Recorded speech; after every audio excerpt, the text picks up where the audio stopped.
justice will live in the presence of the Lord. That's why it's so important for us to live our lives properly, to turn from sin, to turn towards our Lord, and to live as He calls us to. And one area that many times we fall short is in hospitality. And so it's no coincidence that over the past few weeks we have seen many examples of unhospitality. Starting with 3 weeks ago, when Jesus set his face like flint to head towards Jerusalem, and he went to a Samaritan village, and they wouldn't welcome him there because his destination was Jerusalem. And so James and John, the sons of thunder, said, "Lord, shall we call fire down from heaven to destroy them?" Because they didn't show you hospitality. They didn't welcome you. And our Lord rebuked them and went on his way to the next town. Because if he called fire down from heaven to destroy them, there would not be that chance for them to change, to convert their hearts, and to start following our Lord properly. This is one of the reasons why I am so very happy that sinners and hypocrites go to church. Because one day, hopefully, they will hear the message of our Lord and He'll touch their hearts and they will be changed. The other reason why I'm happy that sinners and hypocrites go to church is because if they didn't, the church would be empty because we're all sinners. That's right. And then the following week, we hear how Jesus sent out the 72. And when they came back, they reported how well they did and also their failures and everything else.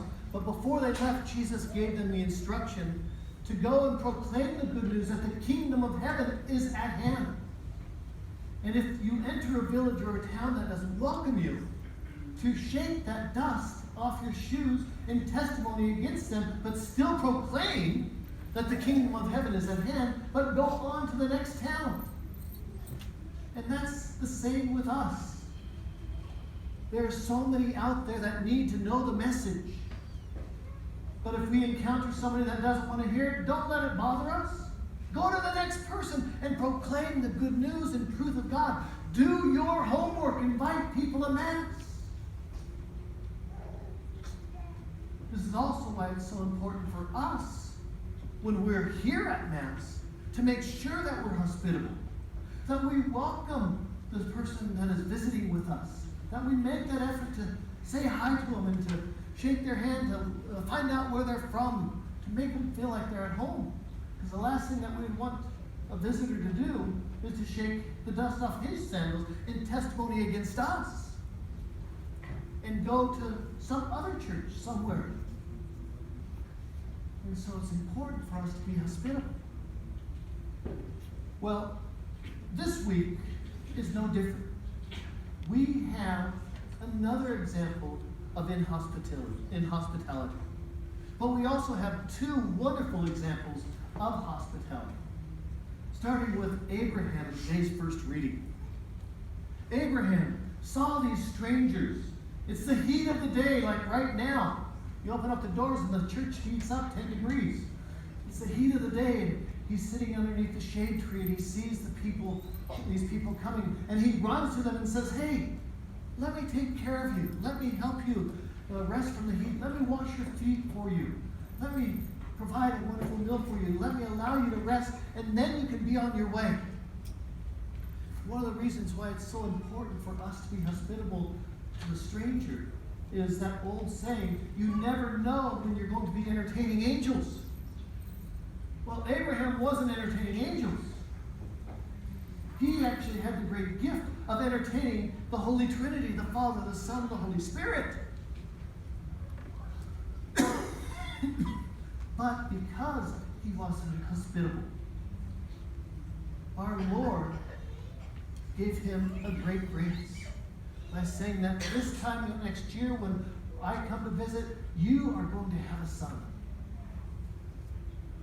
He who does justice will live in the presence of the Lord, and God will bless us. And this is why it's so important for us to be hospitable.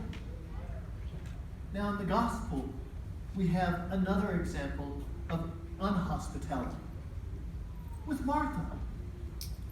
Now, it might be a little bit confusing because, wasn't Martha in the kitchen working hard, getting the meals ready and everything else? Wasn't she trying to be that good host? And the answer to that is yes, she was. But I'm pretty sure when she was in the kitchen, she was clanging those pans around, talking under her breath, "Where's my sister?" Just loud enough so that the voice would wasp over into the next room and everybody could hear. And then she comes out to Jesus and she says, "Jesus, I'm overburdened here. Look at my sister sitting there doing nothing. Tell her to get in there."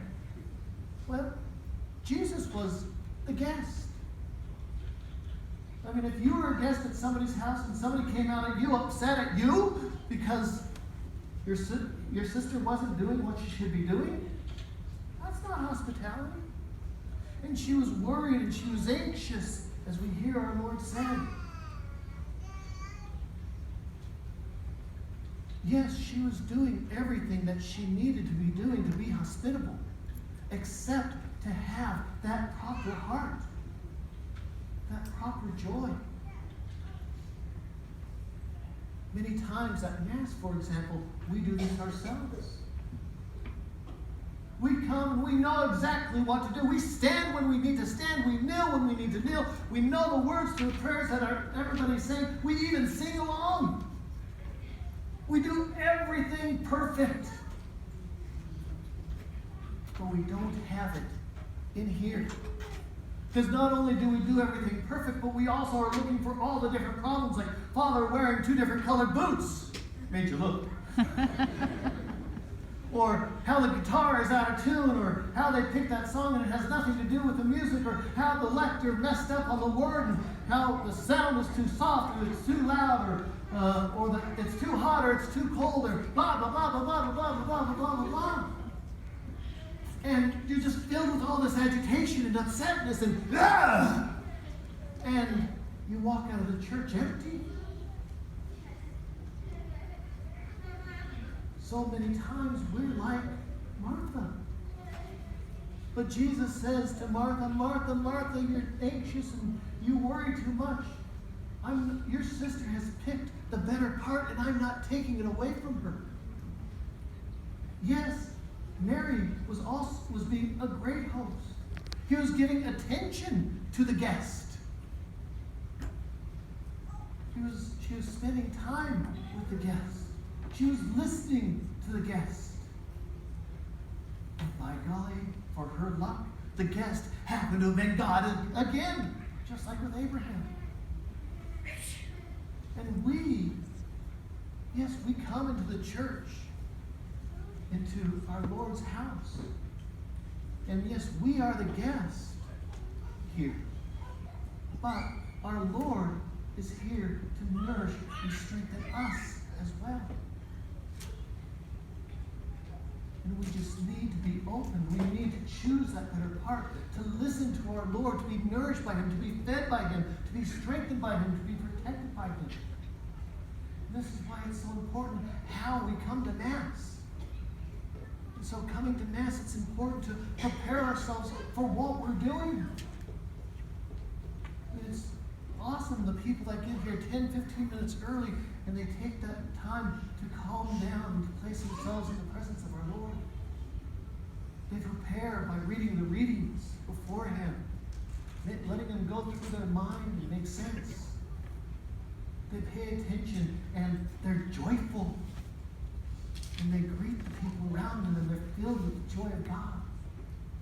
Because it's important for us to be hospitable to our neighbors, but also to our Lord. And so our Lord is teaching us through bad example and through good example. Because he who does justice, lives in the presence of the Lord. And may our Lord always feed and nourish and strengthen each and every one of us as we live in the justice